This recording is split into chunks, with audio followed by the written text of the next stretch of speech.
South ఇండియాలోనే అతి తక్కువ ధరలకే రత్నాలందించే ఏకైక సంస్థ 6JVR. లోకేష్ గారు గెలుస్తారా మంగళగిరి సారి?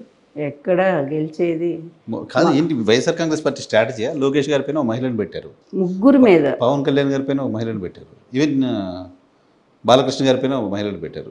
ఏంటి మహిళా శక్తి ఏంటో చూపిస్తారా? మహిళా శక్తి ఏంటో చూపిస్తారు, ఉమెన్ పవర్ ఏంటో ఎంపవర్.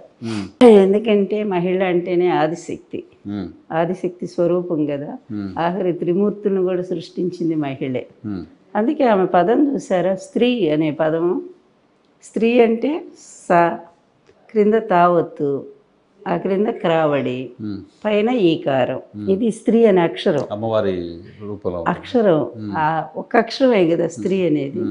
కానీ ఆ అక్షరంలో ఎన్ని అర్థాలు ఉన్నాయో చూడండి. సా అంటే సత్వగుణం, క్రింద తావత్ అంటే తమో గుణం, క్రింద క్రావడి అంటే రజోగుణం, క్రా అంటే రా కదా, రజోగుణం. సత్వగుణ ప్రధానుడు విష్ణుమూర్తి, తమో గుణ ప్రధానుడు ఈశ్వరుడు, రజోగుణ ప్రధానుడు బ్రహ్మ.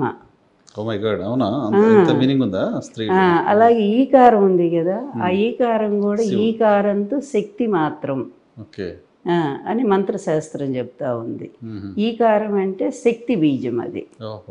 కనుక ఈ ముగ్గురిని కూడా సృష్టించిన శక్తి ఆమె. స్త్రీ అంటే ఇంత అర్థంతో స్త్రీ అనే పదం సంస్కృతంలో వచ్చింది.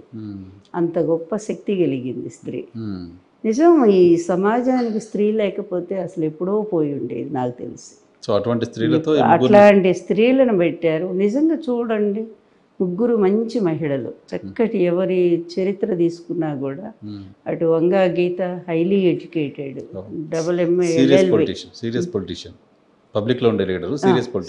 చాలా సీరియస్, మంచి పేరు ఉంది ఆ అమ్మాయికి. నా అమ్మాయి నేనే తీసుకొచ్చాను ఫస్ట్లో, వంగా గీత. అందుకే ఎప్పుడు కాళ్ళకి దండం పెడుతుంది కనపడగానే. జడ్పీ చైర్మన్ ఇప్పించాను నేను అప్పట్లో, ఫస్ట్ తెలుగుదేశంలో. ముగ్గురు మహిళలు తీసుకొచ్చాను నేను అప్పుడు. డాక్టర్ నాగభూషణమ్మ నెల్లూరు, సుమతి ఆదిలాబాదు, నిజామాబాదు, సుమతి రాథోడ్, సుమతి అని ఆ అమ్మాయిని జడ్పీ చైర్మన్ చేశాము అప్పుడు. ఇక్కడ ఈ అమ్మాయిని వంగా గీత, ఇంకొక ఆమెను కూడా ఇమ్మణి రాజేశ్వరి, ఆమెను కూడా. ఇట్లా నలుగురు మహిళలు నేను బాగా ఎంకరేజ్ చేశాను ఆ రోజుల్లో. సో ఇప్పుడు అట్లాగే ఇక్కడ ముగ్గురిని ఓడించడానికి మహిళలతో స్కెచ్ చేశారు. చక్కగా చేనేత కార్మికురాలు అమ్మాయి, కుటుంబం మంచి కుటుంబం, ఫాదర్కి పేరుంది బాగా, ఇటు మామగారికి పేరుంది. ఇక అక్కడ ఆ అమ్మాయి కూడా హిందూపూరు, ఆ అమ్మాయి కూడా మంచి అమ్మాయి, దీప ఏదో ఉంది అనుకుంటా పేరు. ముగ్గురు బీసీలే, ఈమె కాపు అనుకుంటాను. అక్కడ కాపు వస్తారు, అక్కడ కాపు వస్తుంది ఓసీ క్రింద. వీళ్ళిద్దరూ చక్కగా బీసీలు. అందువల్ల ఇప్పుడు వీళ్ళ ఫైటింగ్ ఆడవాళ్ళు. సో లోకేష్ గారిని మళ్ళీ అసెంబ్లీకి రానిరు. ఆడవాళ్ళతో వీళ్ళ ఫైటింగ్ ఎలా ఉంటుంది.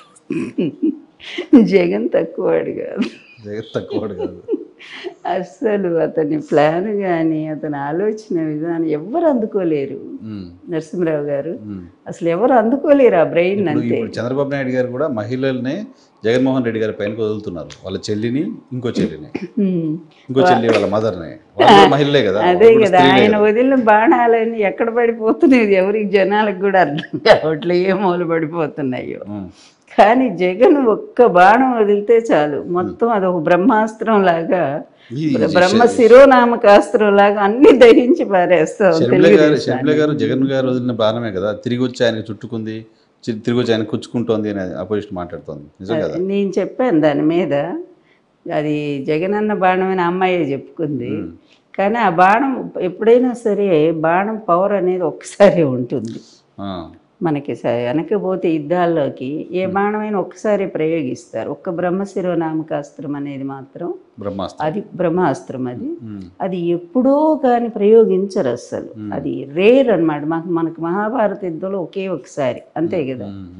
అంతే, వాటికి కొన్ని పవర్స్ ఉంటాయి. మిగిలినటువంటి ఈ బాణాలన్నీ అగ్నికి సంబంధించిన బాణం, వాయు బాణం, ఇవన్నీ రకరకాల అస్త్రాలు ఉంటాయి కదా, వాటిని ఒక్కసారి ప్రయోగిస్తారు, అయిపోతుంది వాటి.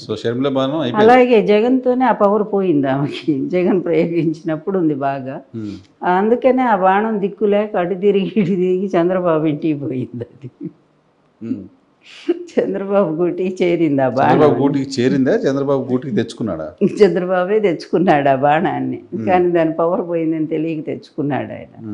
ఎందుకంటే నీకు తెలంగాణలో ఆమె శక్తి ఏంటో అర్థమైపో, ఒక ఫెయిల్యూర్ పొలిటీషియన్, ఆవేశపరులు ఎప్పుడూ కూడా రాజకీయాల్లో షైన్ కాలేరు. జగన్కి అది తెలుసు. అందుకని తన కుటుంబం, తన చెల్లెలు అవసరం అనుకుంటే ఎప్పుడైనా ఏదైనా చెయ్యొచ్చు, అతను చేయగలడు కూడా. ఇంతమంది మహిళల్ని అతను గౌరవించిన వాడు తన చెల్లెల్ని గౌరవించలేడా? ఎన్ని పిచ్చి మాటలు బయట వాళ్ళు మాట్లాడేదంతా అతను. కానీ కుటుంబం అంతా రాజకీయాల్లో ఉండకూడదనేటువంటి పాలసీ కూడా అతనికి ఉండొచ్చు కదా. అందువల్ల అతని విధానం ఏంటో, అతని మనసు ఏంటో తెలుసుకోకుండా తొందరపడితే ఇలాంటివే వస్తాయి. నీ సొంత తమ్ముడినే నువ్వు ఎమ్మెల్యే ఇవ్వనీయకుండా అడ్డుపడితే నేను కదా ఇప్పించాను అప్పుడు. అవునా? రామ్మూర్తి నాయుడు తర్వాత ఆయన కాంగ్రెస్ ఎన్నిసార్లు పాపం సభలో మా అత్తమ్మకి నా కృతజ్ఞతలు అని చెప్పాడు రామ్మూర్తి నాయుడు. చంద్రబాబు నాయుడు గారు సొంత తమ్ముడు టికెట్ ఇవ్వనివ్వాల అస్సలు, ఎక్కడ తనకు అడ్డుపడతాడు అని. బాగా పాపం అతను చివరికి కాంగ్రెస్లో పోయాడు, ఏదో అయ్యింది, మొత్తానికి మెంటల్ అయిపోయాడు, దెబ్బతిన్నాడు. మరి అటు నీ కుటుంబాన్ని నువ్వు, నీ అక్క చెల్లెల్ని ఎవరిని నువ్వు ఏం ఉద్ధరించావో చెప్పు. ఇప్పుడు ఎదుటి వాళ్ళకి ఒకవేళ చూపిస్తే 4 ఏళ్ళు నీకు చూపిస్తాయి అనే సత్యాన్ని మర్చిపోతే ఎట్లా? అందుకని ఇంక ఇప్పుడు ఇక ఆయన ఇది ఏది వివేక కేసు ఒకటి వేస్తారు. వివేకాన్ని ఎవరు చంపిందో ఈ పాటి క్లియర్గా పిక్చర్ వచ్చేసింది అందరికి. ఎవరు చంపిన ఎవరి పిక్చర్ వచ్చినా వాళ్ళ కూతురు ఒక హంతకుడిని తీసుకొచ్చి వాళ్ళు ఎంత సపోర్ట్ చేసుకుంటున్నారు. నేను చంపానని దస్తగిరి ఒప్పుకున్న వాడిని, వాడికి సపోర్ట్ చేసి వాడి బెయిల్ కోసం వీళ్ళు ఆ జైలు చుట్టూ తిరిగి మనకు అర్థం కావట్లేదా? చంపినోడు కంటే చంపమని చెప్పినోడు ఇంపార్టెంట్. చంపమని చెప్పింది అవినాష్ రెడ్డి గారు లేకపోతే జగన్మోహన్ రెడ్డి గారు అని కదా సునీతారెడ్డి గారు చెప్తున్నమాట. అదే ఇక నీచానికి దిగజారితే అంతకంటే హీనం. ఎందుకంటే ఎప్పుడు కుటుంబాలే నాశనం చేస్తాయి. ఇక్కడ మా కుటుంబంలో జరిగింది అదే కదా. సొంత కుటుంబీకులే కదా, బయట వాళ్ళు కాదు కదా. సొంత అల్లుడు, సొంత కూతుళ్ళు, సొంత కొడుకులు అందరూ కలిసి పొడిచారు కదా పోట్లు. ఒక పోటు కాదుగా ఆయన పొడిచింది, చివరి ప్రాణాలు తీశారు కదా. మరి ఎవరు కుటుంబమే కదా ఇక్కడ కూడా. అందువల్ల మన కుటుంబంలో ఇంత భయంకరమైన మనుషులు ఉన్నప్పుడు నువ్వు ఎదుటి కుటుంబాన్ని గురించి ఎలా మాట్లాడతావు? ముందు నీ ప్రవర్తన ఏంటో నువ్వు చూసుకో. సొంత మామని ఎందుకు చంపావు? మరి నీకు రాదా ప్రశ్న? వస్తూనే ఉంది, ఇన్నేళ్ల నుంచి అడుగుతూనే ఉన్నారు కదా. వెన్నుపోటుదారుడు ఎవరంటే నీ పేరే వినిపిస్తుంది ప్రపంచ చరిత్రలోనే.